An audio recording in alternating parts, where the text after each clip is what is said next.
Isaac নিউটনের প্রথম, দ্বিতীয় ও তৃতীয় সূত্র দেখে এক মনে হলেও প্রত্যেকটি সূত্রের নিজস্ব একটি মিনিং রয়েছে, মানে রয়েছে। সেটিকে রিভিল করাই আজকের ভিডিওর উদ্দেশ্য।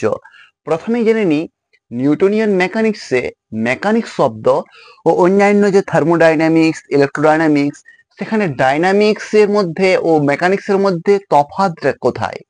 মেকানিক্সে সাধারণত আমরা রেস্ট কিংবা গতিশীল দুই ধরনের বস্তুর ওপর প্রযুক্ত বল নিয়ে কারবার করে থাকি। অর্থাৎ যদি এই মার্কারটি স্থির থাকে বা গতিশীল থাকে, সেক্ষেত্রে মার্কারটির এখন যা অবস্থান, এখন যা গতি, কিছু সময় পর অবস্থান ও গতি কি হবে, সেগুলি মেকানিক্স দ্বারা আমরা বলতে পারি। কিছু মেকানিক্সের branch Lagrangian, Hamiltonian, statistical, quantum, relativistic mechanics. Lagrangian mechanics কিন্তু নিউটনিয়ান মেকানিক্সের পর এসেছে। সো এইগুলি সম্বন্ধে তুমি পরে জানবে। সো এগুলি মেকানিক্স। এবং ডাইনামিক্সের কিছু ব্রাঞ্চ। ডাইনামিক্স কখন কাজে লাগবে? ডাইনামিক্স যদি বস্তুটি মুভিং হয়, সেক্ষেত্রে বস্তুর উপর প্রযুক্ত বল থাকে, তবে সেই বস্তুটির সমস্ত কিছু ডিসক্রাইব করতে পারবে ডাইনামিক্স দিয়ে।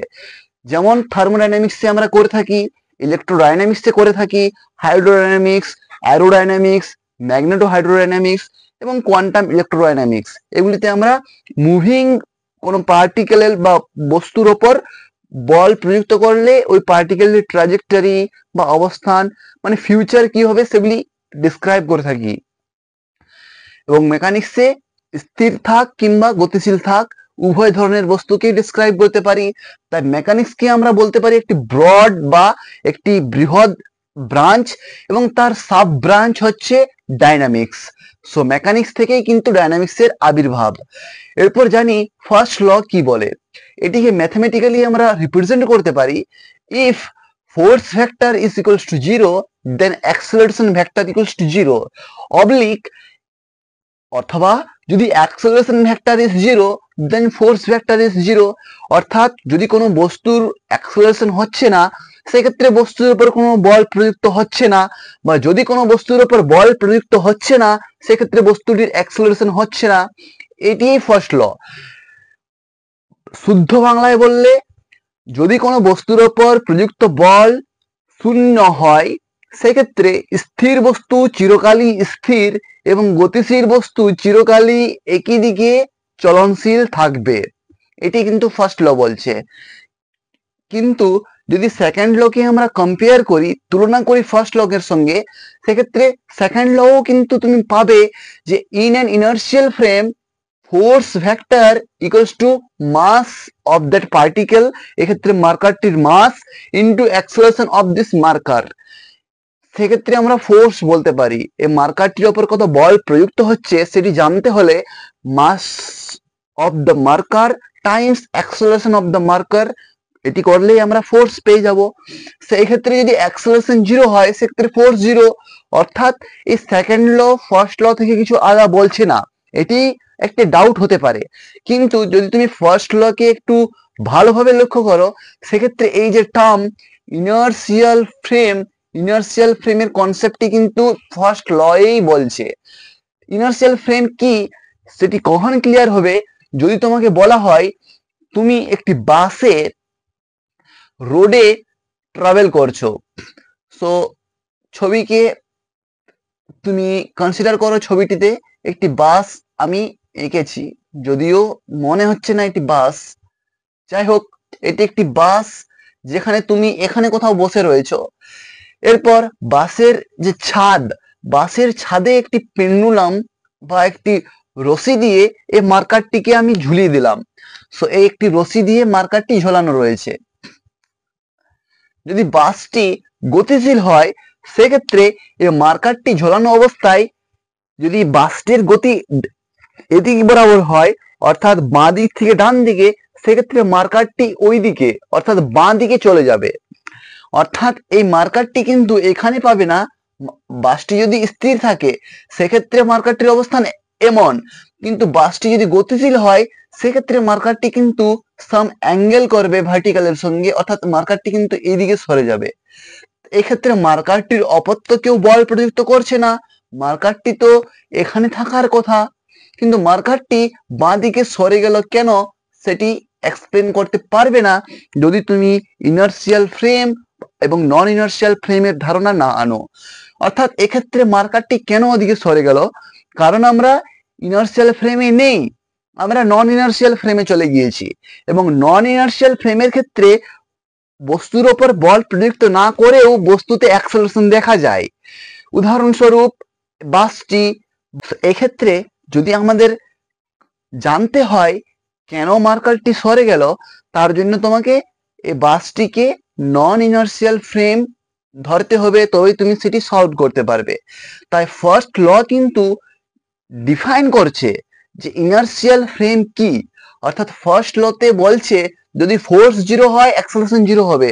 সেটি কখন হবে, যদি বাসটি স্থির থাকে, এবং বাসটি স্থির থাকলে পর এই মার্কারটির ওপর কোনো বল প্রযুক্ত হবে না, এবং মার্কারটি সোজা অবস্থায় ঝুলে থাকবে, গ্র্যাভিটির জন্য নিচের দিকে বল পাবে, এবং নিচের দিকে সেটি একটু টেনশন ফিল করবে এই রশিটির ওপর। তাই মার্কারটি স্থির অবস্থায় থাকবে এমন ভাবে ঝোলা। কিন্তু যদি বাসটি গতিশীল হয় সেক্ষেত্রে বাসটি আর ইনার্শিয়াল ফ্রেম থাকবে না, সেক্ষেত্রে প্রযুক্ত বল 0 হলেও অ্যাক্সেলারেশন 0 হবে না মার্কারটির। তাই ফার্স্ট ল আমাদের বলে দিচ্ছে ইনার্শিয়াল ফ্রেম কোনগুলি। ফার্স্ট ল থেকে পাচ্ছি যদি কোনো ফ্রেমে ফোর্স 0 হয় সেক্ষেত্রে বস্তুর ওপর অ্যাক্সেলারেশন 0 হলে ওই ফ্রেমটিকে আমরা ইনার্শিয়াল ফ্রেম বলবো, নতুবা সেটিকে নন ইনার্শিয়াল ফ্রেম বলে বিবেচিত করা হয়। এবং সেকেন্ড লতে বলছে এরপর, মানে ফার্স্ট ল এর সাহায্য নিয়ে সেকেন্ড ল এ বলছে ইন অ্যান ইনার্শিয়াল ফ্রেম, মানে যদি আমরা ইনার্শিয়াল ফ্রেমে থাকি সেই ক্ষেত্রে এই ফর্মুলাটি আমরা কাজে লাগাতে পারবো। সো পৃথিবীতে আমরা আছি, পৃথিবী নন ইনার্শিয়াল ফ্রেম। কেন পৃথিবী নন ইনার্শিয়াল ফ্রেম সেটি তোমার পক্ষে একটু রিয়েলাইজ করা কঠিন হতে পারে, তার জন্য আজকে এই উদাহরণটি আমি ডিটেলসে বলতে চাইছি না, কিন্তু এক্ষেত্রে আমাদের উদ্দেশ্য যেহেতু সেকেন্ড ল ও থার্ড ল কে ভালোভাবে জানা, ফার্স্ট ল তো ক্লিয়ার যে বলছে ইনার্শিয়াল ফ্রেমে আমাদের ফোর্স 0 হলে অ্যাক্সেলারেশন 0 হবে, সেগুলি হবে ইনার্শিয়াল ফ্রেম। এবং সেকেন্ড লতে বলছে যদি সেই ইনার্শিয়াল ফ্রেমে আমাদের ফোর্স জানতে হয়, ফোর্সের ভ্যালু হবে ওই বস্তুটির মাস, মানে এই মার্কারটির মাস যদি m হয়, মাস ইন্টু এই মার্কারের অ্যাক্সেলারেশন। এক্ষেত্রে মার্কারের উপর কেউ অ্যাক্সেলারেশন দিচ্ছে না, সেক্ষেত্রে অ্যাক্সেলারেশন 0, তাই ফোর্সও 0। অ্যাক্সেলারেশন 0 হলে ফোর্স 0, সেটি এই অ্যাক্সেলারেশন 0 হলে ফোর্স 0 ব্যাপারটি আমাদের ইনার্শিয়াল ফ্রেম বলছে। তাই এক্ষেত্রে ইনার্শিয়াল ফ্রেমে রয়েছি, যদি অ্যাক্সেলারেশন 0 হয় সেক্ষেত্রে ফোর্সের ভ্যালু 0 হতে হবে। তাই ফার্স্ট ল সেকেন্ড ল কিন্তু ডিফারেন্ট, দুটি একই বিষয় নয়। এরপর যদি থার্ড ল এরপর যদি তৃতীয় সূত্রে যাই, তৃতীয় সূত্র বলছে ফোর্স অ্যাক্টিং অন ওয়ান, মানে একটি পার্টিকেলের ওপর প্রযুক্ত বল, ডিউ টু টু, মানে দ্বিতীয় বস্তু দ্বারা প্রযুক্ত বল। এক্ষেত্রে আমার হাত দ্বারা প্রযুক্ত বল এই বোর্ডের ওপর, এবং এই বোর্ড দ্বারা প্রযুক্ত বল আমার হাতের ওপর, এই দুটির কথা বলা রয়েছে। ওই দুটি force acting on two due to one, মানে আমার হাত যদি 1 নম্বর বস্তু হয় তাহলে 1 নম্বর বস্তু দ্বারা এই বোর্ড যদি 2 নম্বর হয়, আমি লিখে দিচ্ছি এই বোর্ডটি হচ্ছে 2 নম্বর এবং আমার হাতটি হচ্ছে 1 নম্বর বস্তু। এই বোর্ডের দ্বারা প্রযুক্ত বল আমার হাতের ওপর, অথবা force acting on two due to one, আমার হাতের দ্বারা প্রযুক্ত বল এই বোর্ডের ওপর, এই দুটি আর ইকুয়াল ইন ম্যাগনিটিউড, দুটি কিন্তু ম্যাগনিটিউড ওয়াইজ ইকুয়াল, এবং opposite in the direction along the line joining of two particles. 1 ও 2 যদি দুটি পার্টিকেল হয় সেক্ষেত্রে দুটি পার্টিকেলের লাইন জয়নিং এ, মানে এক্ষেত্রে আমি হাতটিকে লম্বভাবে রাখলে পর আমার হাত ও বোর্ড এই দুটিকে যদি পার্টিকেল ধরে নিই, সেক্ষেত্রে বোর্ডের দ্বারা প্রযুক্ত বল আমার হাতের ওপর এবং আমার দ্বারা প্রযুক্ত বল বোর্ডের ওপর, সেই দুটি বল কিন্তু ইকুয়াল, সমান হবে এবং একে অপরের বিপরীত দিকে হবে। অর্থাৎ আমি বোর্ডটিকে চাইছি ওই দিকে ঠেলতে, মানে দেওয়ালের দিকে ঠেলতে, আবার বোর্ডটি আমার হাতটিকে চাইছে ফোনের ক্যামেরার দিকে ঠেলতে। সো এই দেওয়ালের দিকে ঠেলার পরিমাণ, যে পরিমাণে আমি দেওয়ালের দিকে ঠেলতে চাইছি, ঠিক একই পরিমাণে বলটি আমার হাতটিকে ক্যামেরার দিকে ঠেলতে চাইছে এবং সে দুটি সমান হওয়ার কারণে না বলটি ওইদিকে যাচ্ছে না আমার হাতটি এদিকে যাচ্ছে, তাই স্থির অবস্থায় দুটিই রয়েছে। অ্যালং দ্য লাইন জয়নিং এই কারণে বলছে যদি আমরা দুটি বস্তু এভাবে নিই, একটি বস্তু এখানে এবং একটি বস্তু এখানে এবং একটি বস্তুর উপর প্রযুক্ত বল এদিক বরাবর F1 এবং অপর বলটি এদিক দ্বিতীয় বস্তুর উপর F2 হয়, সেক্ষেত্রে এটি সমান নাও হলেও হতে পারে, কারণ দুটি বস্তুর লাইন জয়েনিং বরাবর ফোর্সটি নেই। এ বস্তুর লাইন এটি, এ বস্তুর লাইন এটি, তাই এই দুটি যেহেতু লাইন জয়েনিং নেই তাই এই F1 ইকুয়ালস টু F2 হতে হবে, এরকম কোনো কন্ডিশন থার্ড ল বলছে না। থার্ড ল কোন দুটি ফোর্সের ইকুয়াল হওয়ার কথা বলছে? যদি ফোর্স দুটি লাইন জয়েনিং এ কাজ করে, অর্থাৎ এক্ষেত্রে একটি বস্তু এক্ষেত্রে একটি বস্তু, তাদের লাইন জয়েনিং এটি এবং F1 যদি এদিকে হয় F2 যদি এদিকে হয়, সেক্ষেত্রে এই F2 এবং F1 সেই দুটি ইকুয়াল এবং অপোজিট হবে, সেটির কথা কিন্তু এক্ষেত্রে বলা হচ্ছে থার্ড লতে। সো এগুলি ক্লিয়ার করার বিষয় ছিল ফার্স্ট, সেকেন্ড এবং তৃতীয় সূত্র থেকে নিউটনের। আশা করি এটি থেকে তোমার কিছু হলেও শিক্ষা হলো যে প্রথম, দ্বিতীয় এবং তৃতীয় সূত্র একটি বিষয় নয়, যদিও দেখে মনে হতে পারে যে সেকেন্ড এবং প্রথম সূত্র একই কথাই বলছে, ফোর্স জিরো হলে অ্যাক্সেলারেশন জিরো, কারণ কিন্তু সেটি নয়।